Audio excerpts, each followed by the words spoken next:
આણંદના અડાસ ગામના સાબુ તલાવડી વિસ્તારમાં પીવાના પાણીની ગંભીર સમસ્યા સામે આવી છે। સ્થાનિકોના જણાવ્યા મુજબ વિસ્તારમાં 3 વર્ષ પહેલા બોરવેલ બનાવવામાં આવ્યો હતો, પરંતુ આજ દિન સુધી પાણીની ટાંકી અને વીજ મીટરની સુવિધા ઉપલબ્ધ કરવામાં આવી નથી, જેના કારણે વિસ્તારના રહીશો પીવાના પાણીથી વંચિત રહેવા મજબૂર બન્યા છે। ઉનાળાની ઋતુમાં પાણીની સમસ્યા વધુ ગંભીર બનતા સ્થાનિકોમાં રોષ જોવા મળી રહ્યો છે।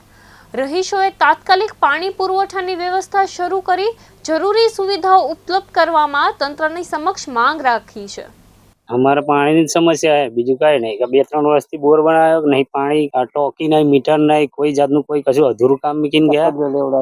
हालમાં સરપંચ સાહેબના ભાઈબંધ એમના ભાઈ છે, જેમ કે પપ્પુ મૈડા કોન્ટ્રાક્ટ તરીકે એમને કોમ બજાવ્યું, કોમ અધૂરું મૂકીને અમને 2-3 વર્ષથી શું કરે, અમે 2-3 વાર રજૂઆત કરી તો એમને કીધું કે ફાઇલ ખોવાઈ ગઈ છે, થઈ જશે ને મૂકી દઈશું કરી દઈશું, આવું બધું બોનો કાઢીને પાછા કાઢી મેલે। પછી આવું અમારે કેટલા ધક્કા ખાવા, પાણીની સમસ્યા હાલ કોને ના હોય। હાલ આજુબાજુના કેટલા ઘરે મિનિમમ લગભગ 30 થી 40 ઘર તો હાલમાં છે। ઓલરેડી લાઈન પણ ચેક પહોંચી ગઈ છે, ઘરે ઘરે ચકલી પણ જેને જરૂરિયાત હોય એને મૂકી દીધી છે। હાલમાં બધા જ ઘરે ચકલીઓ પણ મૂકી દીધી, પણ પાણીની ટોકી કે નહીં મીટર પાણી આવતું જ નથી લગભગ 3 વર્ષથી।